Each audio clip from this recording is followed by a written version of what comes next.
story has yet to be written. When we light the candle of joy, we celebrate the one who has come, is coming, and will come again. Whatever we face in life, God will make it possible.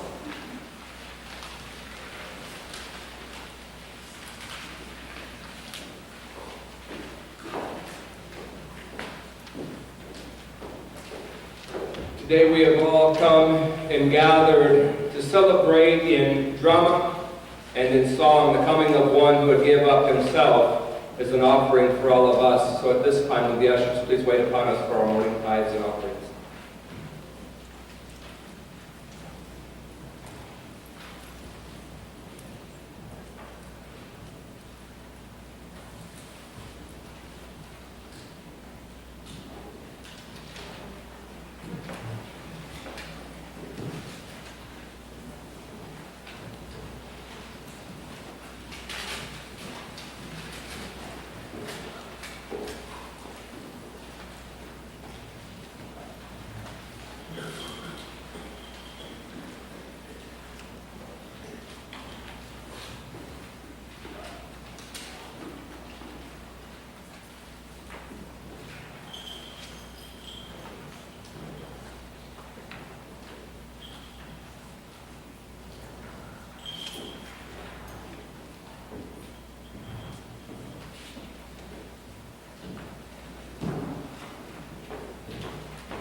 Lord God, we come in memory of your birth, sacrifice, and everything that you have done for us, even in our lives. And we pray that you would bless these gifts, though small as they may be, that your will would be known, and that your will would be done here on earth among all of us, and that you might use us to bring that to fruition.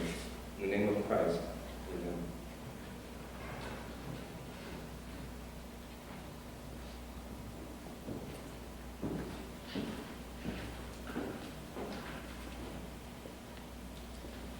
Our story starts on a snowy Christmas Eve in Chicago. Ebenezer Scrooge, that rich, powerful, unscrupulous man, sat in his office high above Michigan Avenue.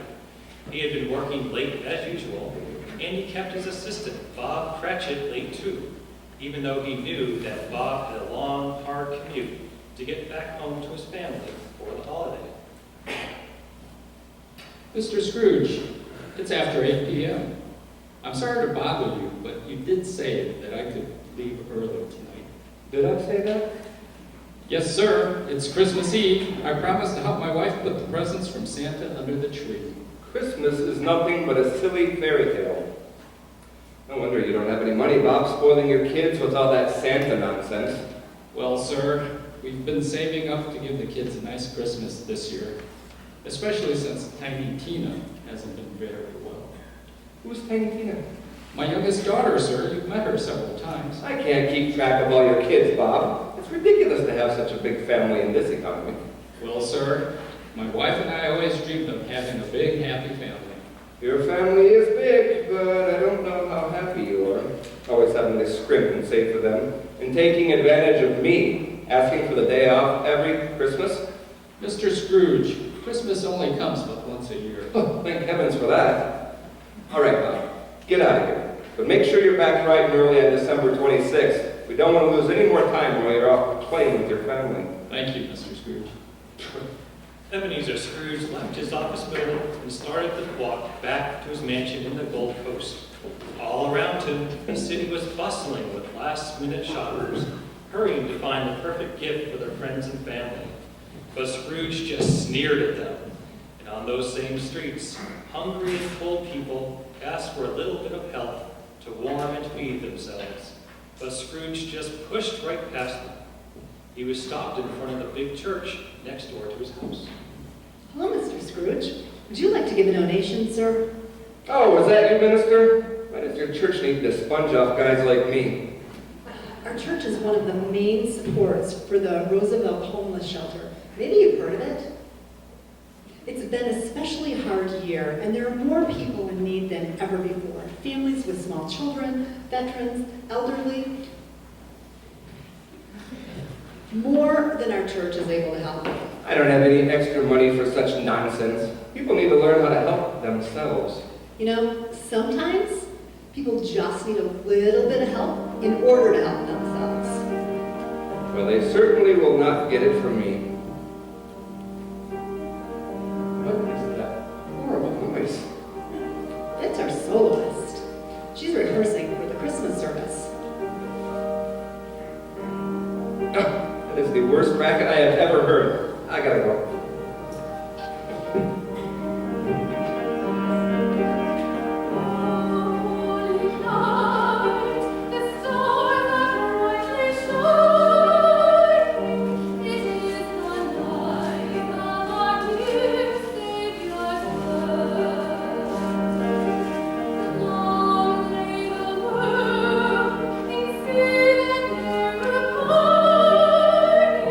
Till he appears.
Scrooge could hear the singing all the way back to his mansion. So he went in and slammed the door with relief. He went to his study to watch the news and complain out loud about the government. Finally, Scrooge dozed off in front of the TV, grumbling to himself. But then the clock struck midnight. Ebenezer Scrooge! What? Who's there? Ebenezer Scrooge! What kind of joke is this? Who are you? Ebenezer, it is I, Jacob Marley. I must be dreaming. This is impossible. But you died 5 years ago. 5 long years of suffering to pay for my life on earth. I came back to warn you, Scrooge. Do you see these chains here? This long and horrible weight around my neck? Yes, it's horrible. Why are you dragging them around like that? Link by link, chain by chain, I forged these out of my own pride, my own cruelty, my own disdain for others. Years of selfishness are now wrapped around my own neck forever. Oh, Jacob. How horrible. Yes, and the weight of the chains you are making for yourself are even heavier than this, and growing worse every day. What? Me? What did I ever do that was wrong? I'm a good businessman, that's all. There's nothing wrong with making money and having a little bit of security. Mankind should be your business, Ebenezer. If you live to help others, then your life will finally have meaning. I have no idea what you're talking about. I knew you wouldn't be ready to hear this, but listen carefully, Ebenezer. Soon it will be too late to change. Your days are numbered if you follow this path. You still have a chance to open your heart. Don't waste it. Now you're talking nonsense. Before this night is through, you will understand me. Tonight, you'll be visited by 3 spirits. The first will come at the stroke of 1. Take my warning, Ebenezer, and listen to the spirits before it's too late for you. Marley, where are you going? Remember, listen to the spirits. It's your last chance. Scrooge fell back onto the couch in shock. He couldn't believe what had happened, but at the same time, he had heard and seen what felt to be real. He waited nervously for the clock to strike 1. Well, hello there, Betty Boy. How did you get in here? Who are you? I thought Marley prepped you. Don't you know who I am, Betty Boy? What's going on? I'll break it down for you. I am the spirit of Christmas past, and I'm here to show you your past. So come on down, Betty Boy. And why do you keep calling me that? No one's called me that Since your mom died when you were only 5 years old. So sad. Your mom, Frances, was such a nice lady. How do you know that? I told you, I'm the spirit of Christmas past. I know everything about you your whole life. I know after your mom died, your dad was heartbroken, and it turned him into a bitter and closed-off man. He left your older sister, Franny, in charge of you, and she basically raised you on her own. And then, when you were just a young man, Franny died, giving birth to her son, Fred. Yeah, Freddie was such a strong person. Sometimes even now I can't believe that she's gone. Well, at least you still have Fred, right? We don't have much time for each other these days. Fred certainly has time for you. I know for a fact he invites you over for Christmas dinner every single year, and you have never gone once. He doesn't really want me there with his wife and all his intellectual friends. How would you know if you've never even met them? Fred really takes after his mom. He has her open mind and her sunny disposition. Pity you didn't get any of those qualities. You certainly are very sarcastic for a spirit. I'm just trying to liven things up, because pretty soon it will be nothing but tears going over your life story. Are you ready, Ben Boy? Stop calling me that. Here we go, Ebenezer. Okay, let's start with a happy Christmas. Do you remember your old boss, Mr. Fuzzywig? Suddenly, Ebenezer Scrooge was immersed in memories of his very first boss, Mr. Fuzzywig. Mr. Fuzzywig had been the head of a large firm, but he knew all of his employees by name and took the time to connect with each and every one of them personally. He was understanding and kind, and even though he was a successful businessman, he never seemed to put business first. Mr. Fuzziwig seemed to be more concerned with those around him that they were fulfilled and happy in their lives, just like he was in his. I haven't thought about old Fuzziwig in years. Yeah, he was a great guy. He gave you your first break. It's true, Fuzziwig always was a good judge of talent. He knew how to make his employees feel proud. Just like you do with Bob Cratchit, right? That is a totally different situation. Fuzziwig wasn't under the pressure that I am. He was under a lot of pressure too, but he threw amazing parties. Do you remember that Christmas party in 1988? That was more than 20 years ago. How could I remember a silly party? Come on, that was the year Mr. Fuzziwig decorated the whole office like a beach in the Caribbean. Steel drums and everything. That does ring a bell. Let's take a look, Benny boy.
So, do you remember why that party was so special? I mean, aside from the strawberry daiquiris. It was very good, but no, I don't have the faintest idea. Sure you do. That was the first time you ever saw Belle. Of course, how could I have forgotten? Look at her, she was so beautiful and kind. 25 years ago, you weren't so bad yourself. Not like the Grinch you are now. Look at you there, so young and full of hope. Ebenezer and Belle met at that party, and it was love at first sight. Over the next few months, they grew even closer, sharing all of their dreams with each other, imagining the life that they would share. Belle wanted to go out and help the whole world, and Ebenezer wanted to conquer it. Many times they talked late into the night, and Ebenezer would tell Belle his plans to be a huge success, so that he could take care of her and give her everything that her heart desired.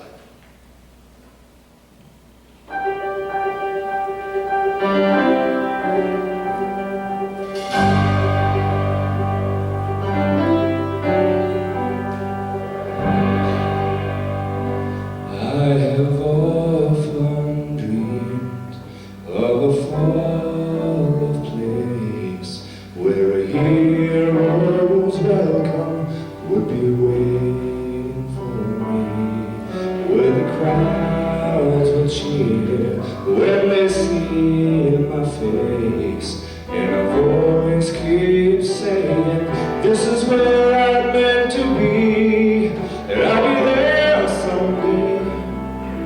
I can go the distance, I will find my way. If I can be strong, I know every mile will be worth my while. When I go the distance, I'll be right where I belong.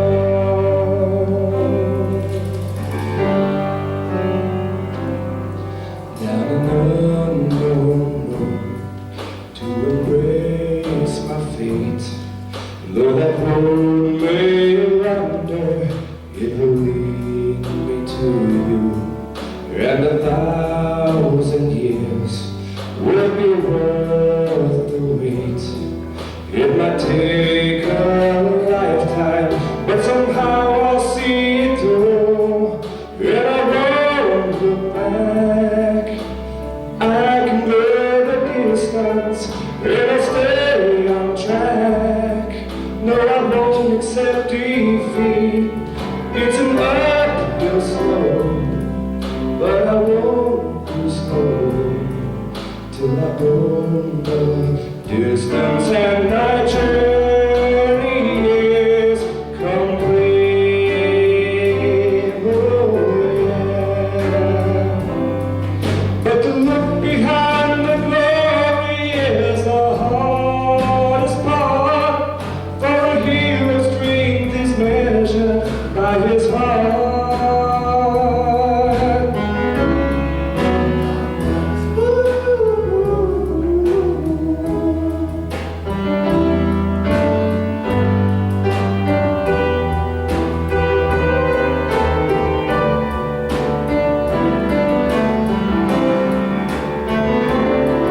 Like a shooting star, I will go the distance. I will search the world. I will face its harms. I don't care how far. I can go the distance till I find my hero from waiting. Yeah, yours.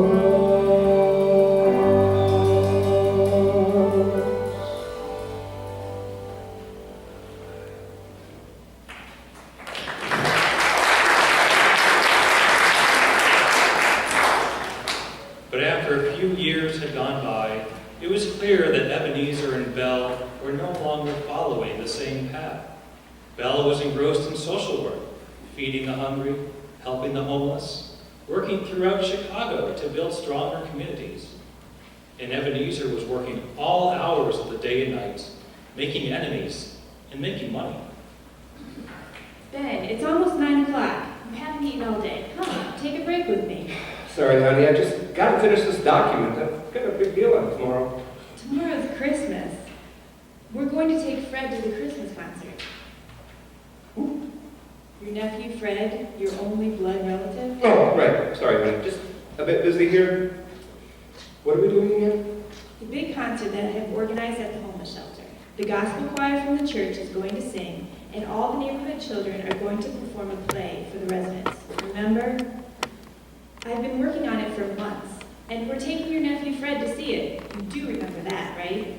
Right, yeah. Okay, of course I remember. You can't stop bothering me about it. But look, you have to understand, I'm working on something really important here. Are you saying what I'm working on isn't important? Of course not. I didn't say that. It's just, well, less important. What? Helping people, sharing music, brightening the lives of the homeless, engaging kids, making connections. Do I need to say anything else? What could be more important than that? You're so cute when you're angry. Look, all of these things are fine to spend your time on now, but once we have our own kids, you won't care about that. Those things don't really matter. They matter to me, and they used to matter to you, too. Well, now I know better. You're just wasting your time with that homeless shelter. Those people are beyond hope. You might as well cut your losses now and find something else to do. And the sooner, the better. I've got a lot of work to do, and I don't have time for this nonsense. I don't think you have time for me anymore. What? What'd you say? I'm going to leave you alone, Ben. And tomorrow, I'll take Fred to the concert without you. What? Goodbye, Ben.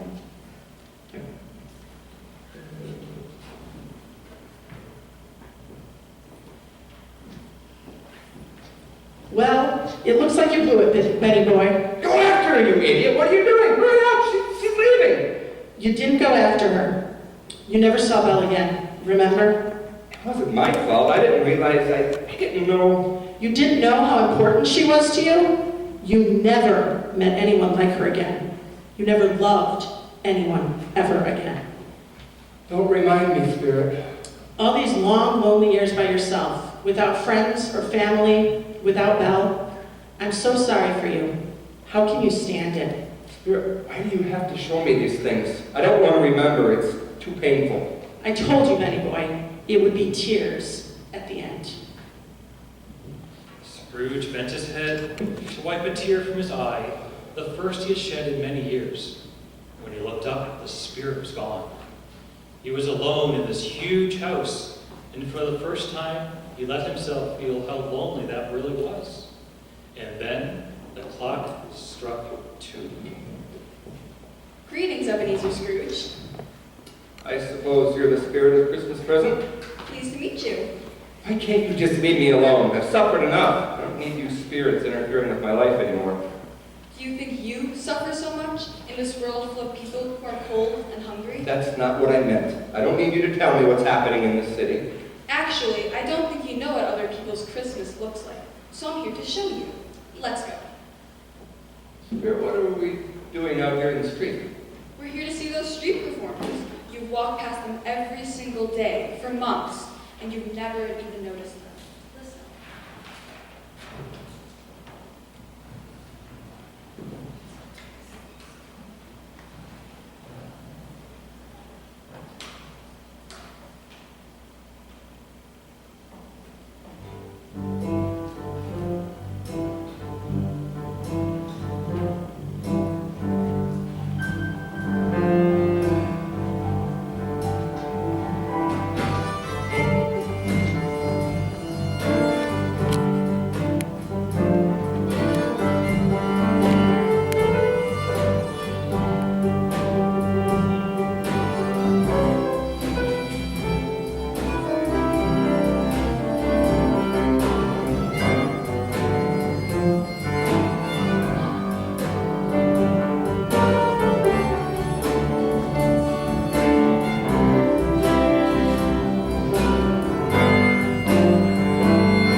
The Spirit explained how the whole world is interconnected.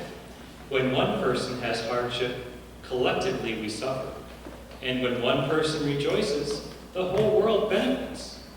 So the most important thing anyone can do with their life is to uplift others.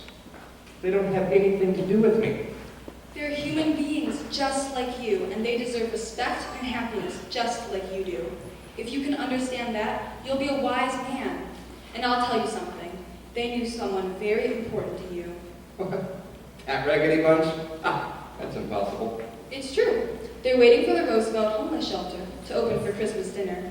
And then they'll enjoy a special Christmas concert organized by... Belle! Yes, and in Belle's eyes, these people are just as worthy as you are. And in the eyes of the Spirit, all of you look the same to me. From a distance, you are all one.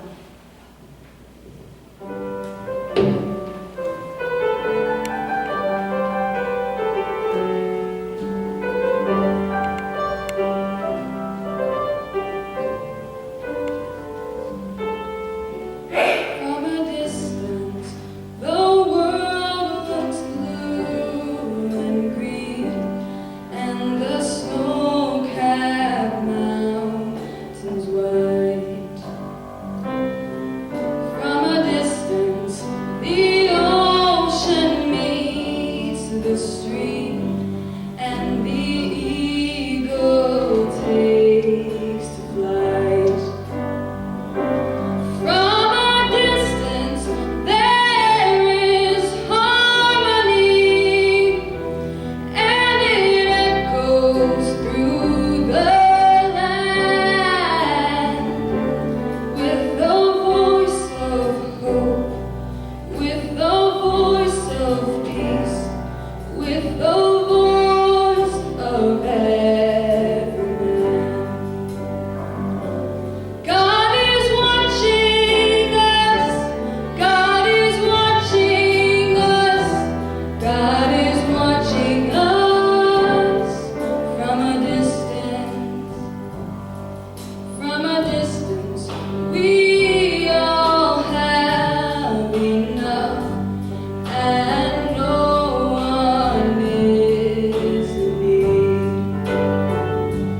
There are no guns, no bombs, and no disease, no hungry mouths to feed.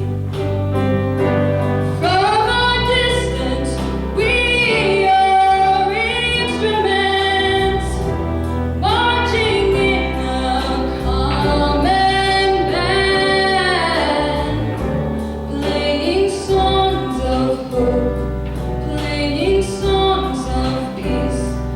They're the songs of every man.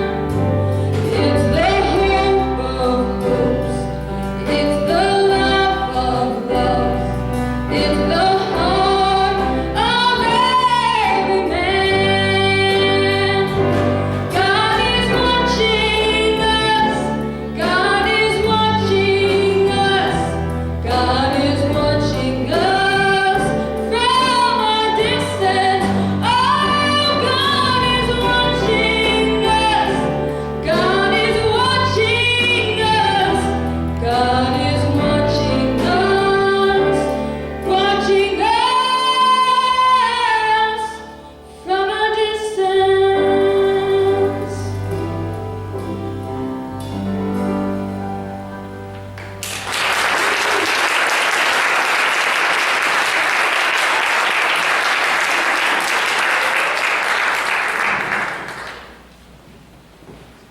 Wow, the Spirit who sings. This night keeps getting better. Are you being sarcastic? What do you think? Well, I have something else to show you, and I don't think you'll laugh. Here comes your nephew, Fred.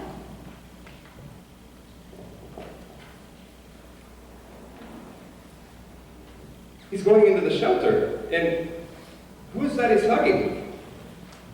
I don't believe it. Is that Belle? Yes, it is. But how do they still know each other? They've known each other ever since Fred was a little boy.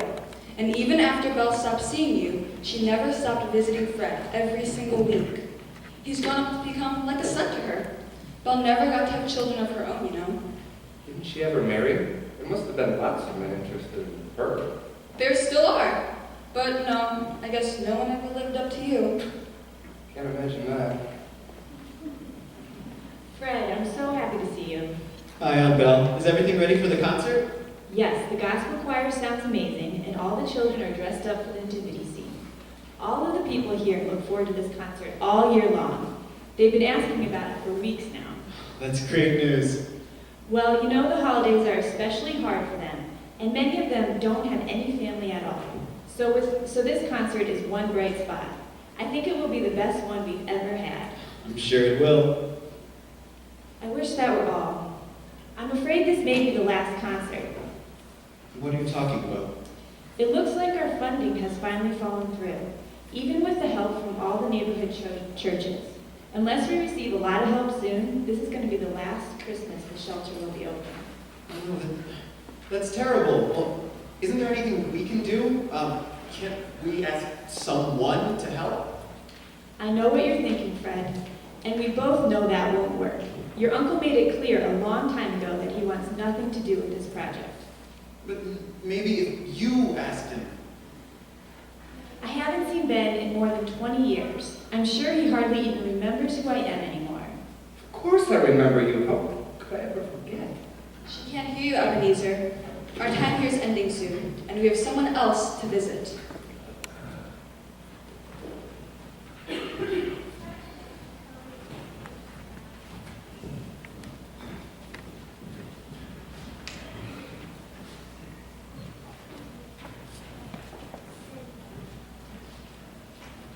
Where are we now, Spirit?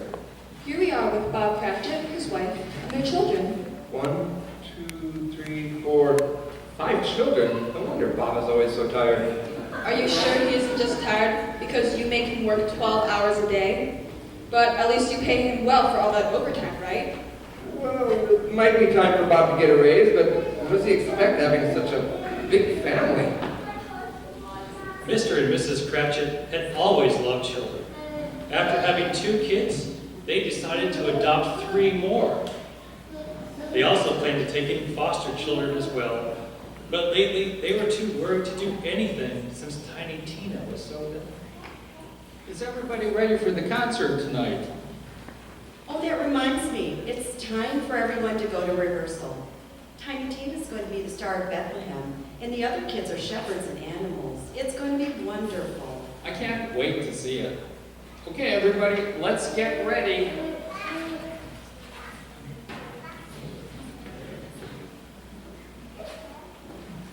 You all look so amazing. And Tiny Tina, you're really going to be the star tonight.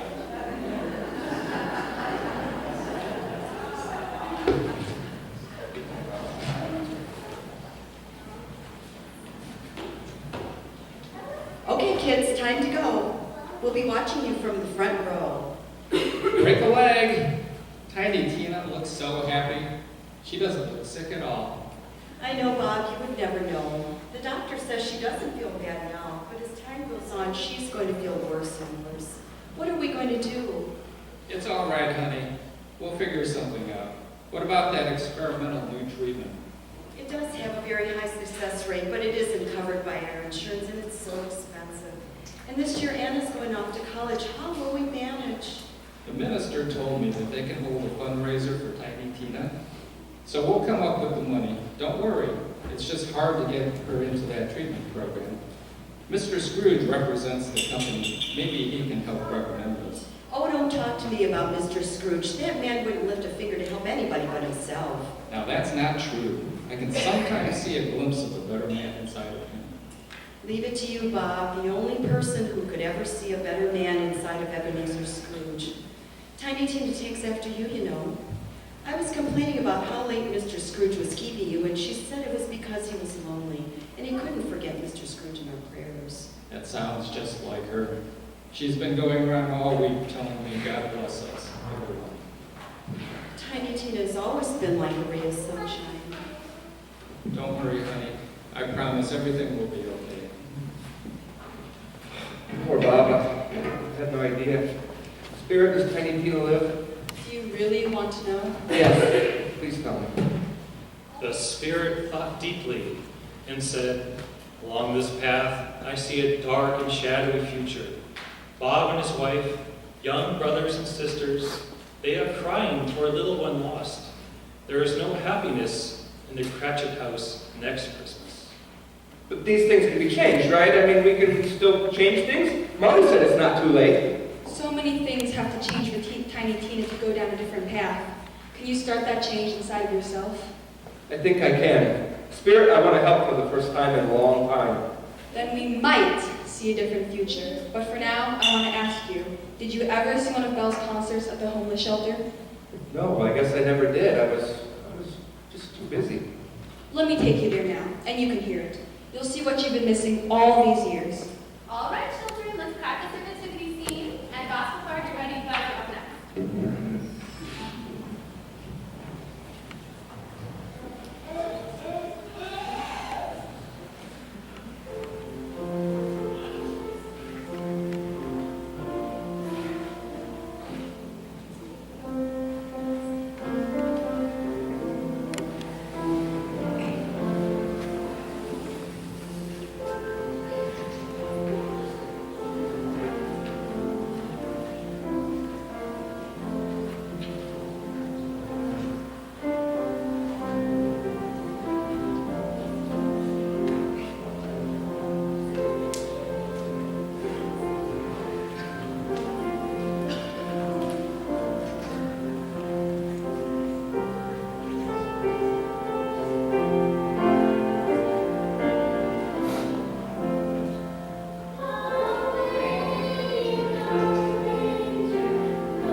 that, O'Rourke Racket? It was absolutely beautiful. Forgot how powerful the music can be. Thank you, Spirit, for showing me that. Our time together is over, Ebenezer. Now you must wait for the third and final spirit. Ebenezer Scrooge sat in front of his fireplace, thinking of all he had seen. He remembered how the people at the homeless shelter had tears in their eyes during the concert, how Belle and Fred had hugged each other like a family. He thought of how Bob and his wife had clapped and cheered for their children, especially Tiny Tina, whose face was brighter even than her star costume. And then the clock struck 3.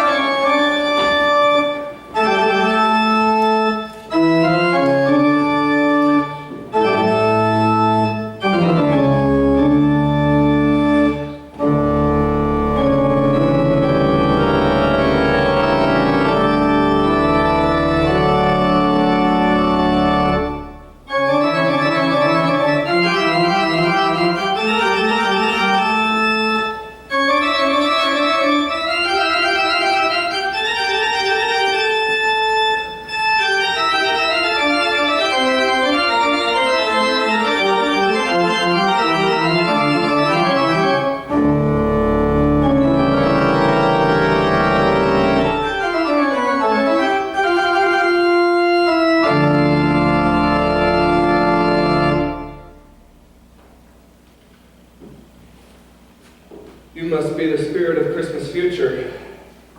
I fear you more than all the others. What will you show me?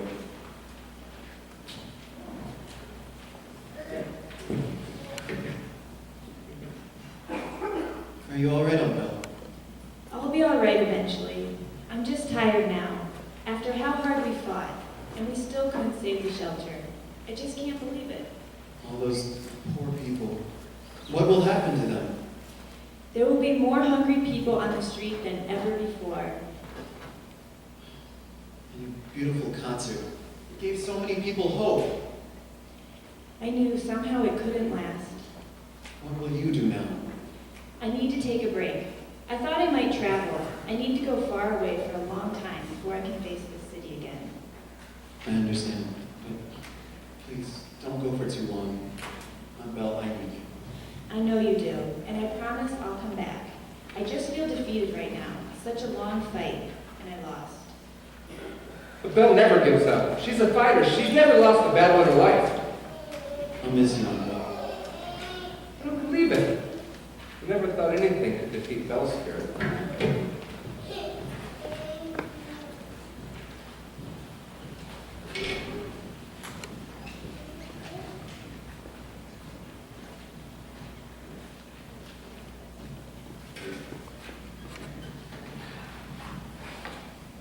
I just don't have the heart for Christmas this year.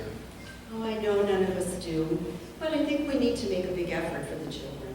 It will be so hard for them now that Tiny Tina's gone. Every morning when I wake up, and I think I can hear her little voice, and then I remember. And it breaks my heart. I know, honey, you never gave up hope, even at the very end. But just think, she isn't in pain anymore.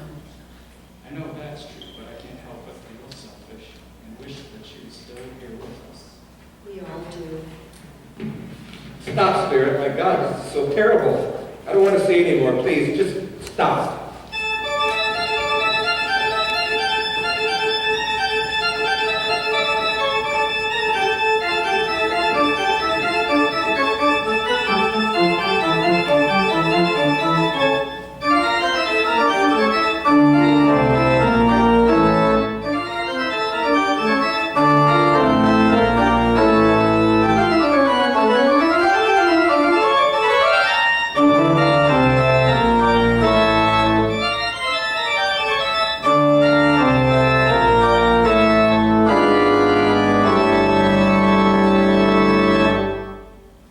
Well, Minister, do you have some musical selections you'd like me to sing for the funeral?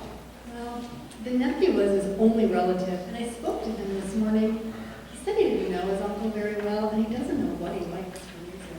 Ooh, that makes it tricky. Okay, I'll just cut my selections as short as I can. Who is this? Who are they talking about? So, do you expect a lot of people? No, I'm afraid not. I think the nephew and his wife will be there. Apparently, there's a long-lost girlfriend, but the nephew said she's traveling out of the country, and he wasn't able to reach her. Other than that, the nephew said we need the only people there. Whoa, poor man. What about his friends, his colleagues? As far as I can tell, he didn't have a single friend. He wasn't that popular at work either. Apparently, he made a lot of enemies. Spirit, who is this man they're talking about? What a waste. Such a powerful man, and no one even wants to come to his funeral? And all this time he lived next door to the church, and I never even met him. I know. It's so hard to believe. All the money and success, and nobody cares that he's gone. You can't take it with you. Ugh, so true. But now it's up to us to lay him to rest with respect. Spirit, this friendless man, I don't want to know who he is. I promise I'll sing my best for him, even if he didn't like music. Or Ebenezer Scrooge.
Scrooge woke up in his own bed, still clutching his blanket and muttering to himself, "I can change."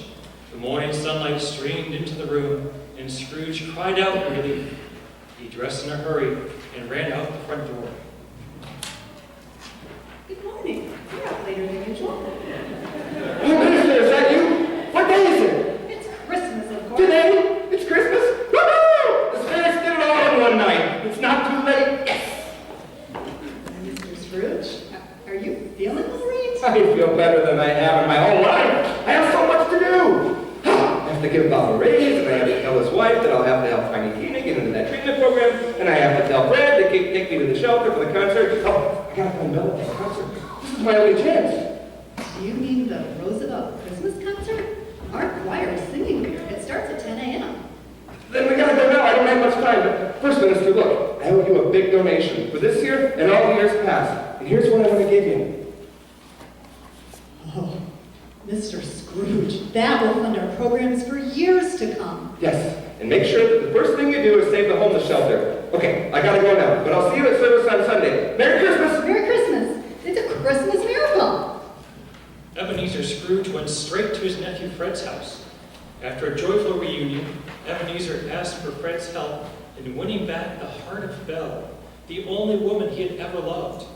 And then they set off for the concert together.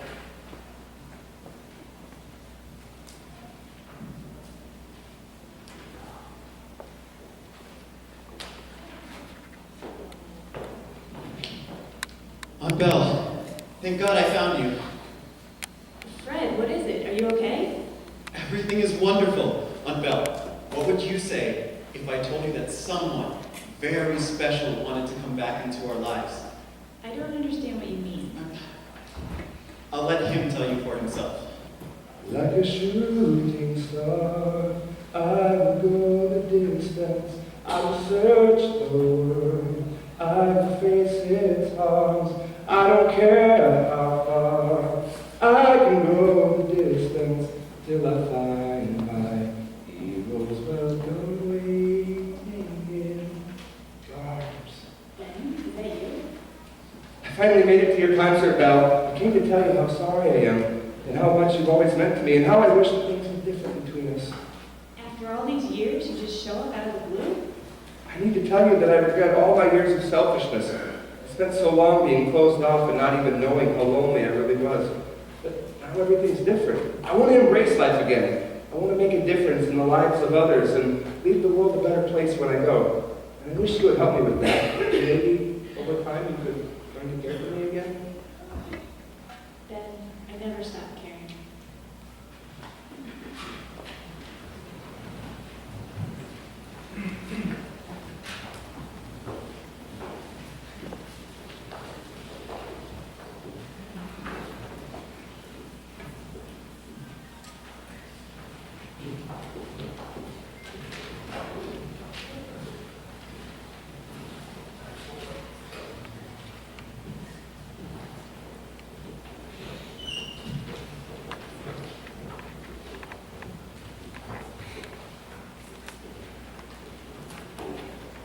Feel free to dance anyone who wants to.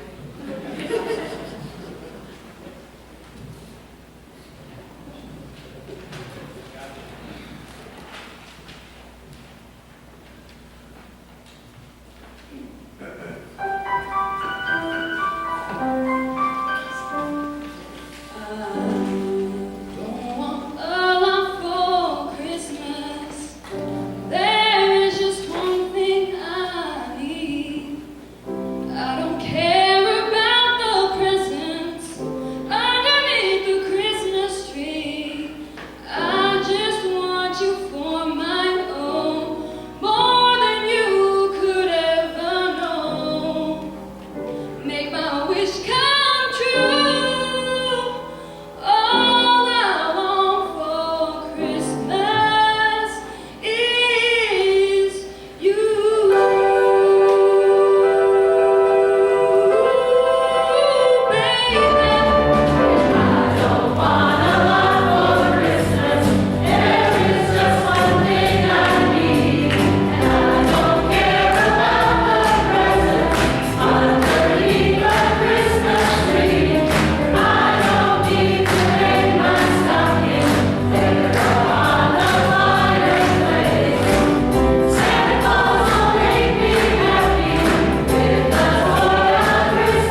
Christmas in his heart, not just one day a year, but all the days on earth. Scrooge became a joyful presence in the lives of Belle and Fred, and to everyone who crossed his path. He became as good a man and as good a friend as this old city of Chicago had ever seen. And to Tiny Tina, who got better every day, he became like a second father. And as Tiny Tina said,